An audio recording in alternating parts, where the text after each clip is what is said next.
Nuestra Señora del Encuentro con Dios, Canal 27, el canal católico de Arequipa, presenta La Voz del Pastor.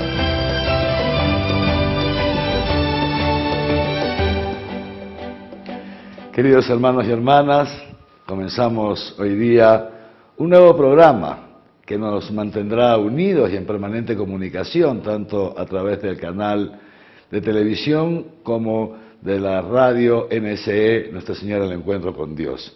Hemos querido llamar a este programa La Voz del Pastor, porque es un medio a través del cual nuestros amigos de NSE nos permiten estar en contacto con ustedes y hacerles llegar algunas palabras sobre el magisterio de la Iglesia, sobre aquello que nuestros pastores nos dicen para orientarnos en ese camino hacia el bien que todos queremos seguir, el camino al encuentro con nuestro Señor Jesús y a través suyo con Dios nuestro Padre en el Espíritu Santo. ¿Por qué un nuevo programa? ¿Por qué, como arzobispo de Arequipa, quiero estar en comunicación permanente con ustedes? ¿Por qué ahora? Pues ciertamente todos sabemos, la Iglesia Católica está viviendo ya desde el 11 de octubre del año pasado, el Año de la Fe. Esta iniciativa brillante que tuvo nuestro querido Papa Benedicto XVI de convocarnos a vivir desde el 11 de octubre del 2012 hasta el 24 de noviembre del 2013, todo un año dedicado fundamentalmente a repasar, a profundizar en los contenidos de nuestra fe, para que de esta manera podamos renovar nuestro acto de fe y terminar este año, no solamente fortalecidos nosotros mismos en nuestra fe, sino también para que como Iglesia podamos cumplir mejor la misión que Dios nos ha encomendado. Así pues, iniciamos el programa en este contexto del Año de la Fe, aunque confiamos en que podamos continuarlo aún después que concluya este año. ¿Por qué el Papa Benedicto XVI quiso convocarnos a un Año de la Fe? Él lo dice en esa carta llamada La Puerta de la Fe, Porta Fidei, la carta con la cual nos convoca a vivir juntos este año. La realidad, nos dice el Papa Benedicto XVI, es que nos encontramos en una situación a nivel mundial en la cual corrientes secularizantes, corrientes contrarias al Evangelio, contrarias al cristianismo, se van extendiendo cada vez más. Y lo hacen financiados muchas veces por instituciones que tienen mucho dinero, por distintos tipos de organizaciones que con el apoyo de ciertos medios de comunicación social y de las nuevas tecnologías van entrando poco a poco en los hogares, a través de series de televisión, a través del cine, a través incluso de la literatura, etcétera, etcétera, se va introduciendo cada vez más, sobre todo en el mundo occidental, que es en el que vivimos nosotros, se va introduciendo una mentalidad que nos quiere llevar a vivir como si Dios no existiera, como si fuéramos nosotros autónomos, como si fuéramos nosotros los únicos capaces de decidir lo que es bueno y lo que es malo para nuestras vidas. Sin duda es el pecado de Adán. Este es justamente el pecado de nuestros primeros padres, Adán y Eva, que se plantea en cada generación de un modo distinto, digamos así, con una máscara diversa, es la misma serpiente que se cambia de máscara, pero es en el fondo la misma situación. Solamente que ahora con este fenómeno de la globalización, entonces se extiende con más rapidez y también, sin duda, en el siglo XXI, con mayor sutileza. ¿En qué ha consistido el pecado de Adán y Eva? ¿En qué consiste el pecado del hombre del siglo XXI, del tercer milenio? Pues, como nosotros sabemos, lo que la serpiente le dice a Eva, que es aquella, digamos así, catequesis, que Eva acoge, que Eva le cree a la serpiente, es que no es cierto que el hombre morirá si decide él comer del fruto de este árbol de la ciencia del bien y del mal. Es decir, que no es cierto que si el hombre decide ser autónomo, es decir, él darse sus propias leyes, él definir la diferencia entre el bien y el mal, dice la serpiente, no es cierto que el hombre morirá. Ciertamente conocemos nosotros la historia. Eva cree en el engaño de la serpiente y come de ese fruto del árbol prohibido. Inmediatamente experimenta la soledad, experimenta el abandono, experimenta el miedo. Luego le da de comer a Adán y pasa lo mismo con Adán. Dice el libro del Génesis que cuando comieron del fruto los dos se dieron cuenta de que estaban desnudos. Y no se refiere tanto a la desnudez física, sino a la desnudez del corazón, un corazón que se ve sin protección porque ha roto la comunión con Dios. Y nos sigue relatando el libro del Génesis que cuando Dios, como cada día, bajaba al paraíso, cuando Dios baja al paraíso para conversar, para vivir la comunión con Adán y Eva, evidentemente la Biblia usa un lenguaje antropomórfico, un lenguaje que nosotros los hombres podamos entender, pero creo que el contenido se entiende bastante bien. Cuando Dios baja para conversar con Adán y Eva, como lo hacía todas las tardes, no los encuentra. Llama a Adán y Adán responde con una frase que está en el libro del Génesis y que valdría la pena que lo revisemos. Adán le responde a Dios, tuve miedo, por eso me escondí. Esta es la consecuencia del pecado. Cuando el hombre peca, cuando nosotros pecamos, entonces comenzamos a experimentar nuestra soledad, ese vacío interior, ese miedo que poco a poco empieza a brotar en nuestro corazón, porque en el fondo nos sentimos solos, porque nosotros hemos abandonado a Dios, Él nunca nos abandona. Y entonces, les decía, este es el mismo engaño de la serpiente de todos los siglos, pero que en cada generación, y sobre todo en cambios de época como el nuestro, va tomando distintas máscaras o distintas fórmulas. Hoy día, por ejemplo, sabemos nosotros, se está dando en nuestro país, en el Perú, se está dando toda una corriente, una campaña, se está haciendo una campaña que se llama Déjala decidir.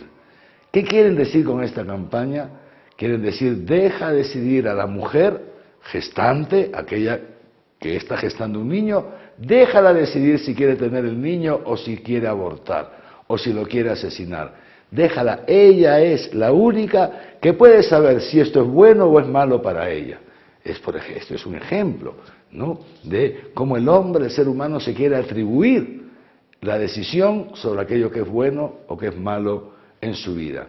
Es decir, nos quieren hacer creer que no existe una ley moral absoluta, que no existe un fundamento moral, que no existe una verdad absoluta, sino que la verdad es algo relativo, que depende del espejo con que la mires, y que lo que para uno puede ser verdad, para otro puede ser mentira, y lo que hoy día puede ser bueno, mañana puede ser malo, depende en el fondo de lo que decida cada uno, o en todo caso del consenso de las mayorías. Ciertamente, pretender esto es dejar al hombre sin un fundamento trascendente, es negar la existencia de Dios, la existencia del infinito, y con ello entonces es negar también nuestra propia identidad de personas, nuestra verdadera vocación, aquello para lo que nosotros hemos sido creados. Y entonces les decía que esta corriente de pensamiento se va introduciendo, se va extendiendo a nivel mundial. Y hoy día nos encontramos, por ejemplo, con que Europa, la gran Europa cristiana, esa Europa que ha dado cientos de miles de misioneros que han llevado la fe por todo el mundo. Nosotros hemos sido evangelizados fundamentalmente por misioneros españoles en los primeros siglos, pero luego han llegado a Perú muchísimos misioneros de distintas naciones y nacionalidades. Pues ahora esa Europa que tanto trabajó por la difusión del Evangelio, hoy día prácticamente es una Europa descristianizada. Una Europa que ha perdido la fe, una Europa en la cual ya las familias prácticamente no se unen por la iglesia, ya no se reza en la casa, ya la asistencia a la misa va disminuyendo en unos porcentajes realmente inverosímiles. ¿Y cuál es la consecuencia? Una Europa que se va deshumanizando. Una Europa en la cual el aborto es a libre demanda, en que cualquiera puede ir a un hospital, a una clínica, incluso hospitales del Estado, para pedir que maten al niño que esté en su vientre, y eso es un derecho de la persona. Imagínense ustedes qué cosa tan grave. Una Europa en la cual ya no existe más o va desapareciendo el matrimonio en cuanto unión estable de un hombre y una mujer en un consorcio para toda la vida, de llevar juntos su vida hasta que la muerte los separe. Hoy día ya el matrimonio se ha convertido en muchas partes de Europa en simplemente un contrato civil que hoy día se hace y mañana se deshace. Imagínense ustedes el sufrimiento de los niños, que ven pasar a un papá y después a otro papá y después ningún papá, etcétera, etcétera. Niños que crecen sin una referencia familiar, niños que crecen sin un hogar, niños que crecen sin amor. Esta es la realidad. En consecuencia viene pues la violencia juvenil, etcétera, etcétera, y cosas que nosotros conocemos tantas veces a través de los medios de comunicación. Pues esta realidad se llama crisis de fe. Europa está afectada por una crisis de fe desde hace varias décadas y esa crisis de fe trae un fruto, como sabemos, el fruto del egoísmo, el fruto del hedonismo, un fruto que está descomponiendo la Europa. Increíble. Países como España, países como Italia, hoy día están pasando unas crisis económicas tremendas. ¿Por qué? Su raíz, como bien lo dijo el Papa Benedicto XVI, no es simplemente una raíz económica, de técnicas económicas, su raíz es una raíz ética, una raíz moral, o como ha dicho hace poco el Papa Francisco, la raíz de toda esa crisis que está atravesando en general el hemisferio norte, también Estados Unidos de América, la raíz es una raíz antropológica, de comprensión del ser humano, de qué es lo que consideramos que es la persona, varón o mujer. Pues bien, el Papa Benedicto XVI entonces nos convoca este año de la fe, ¿para qué? Para tratar de revertir esa crisis de fe que se ha extendido tanto en Europa, pero una crisis de fe que también está entrando en América Latina, también está entrando en nuestros países, también aquí en el Perú. Nosotros somos conscientes, los pastores, estamos en este programa que se llama La Voz del Pastor, somos conscientes de que también a través de esas nuevas tecnologías, por el Internet y esas facilidades de comunicación que hay hoy, se está dando en nuestra sociedad una crisis de fe.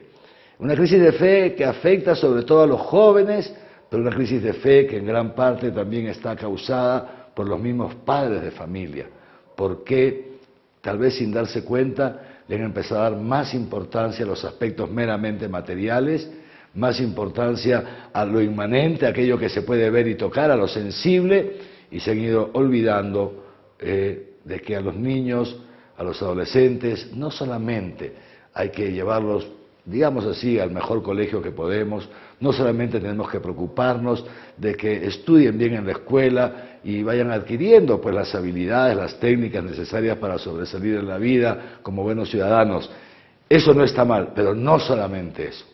Tantas veces los papás se olvidan de que si el niño no crece al mismo tiempo en su espíritu, entonces ese niño mañana será un egoísta, ese niño mañana será un hombre triste, un hombre vacío, porque se queda sin Dios.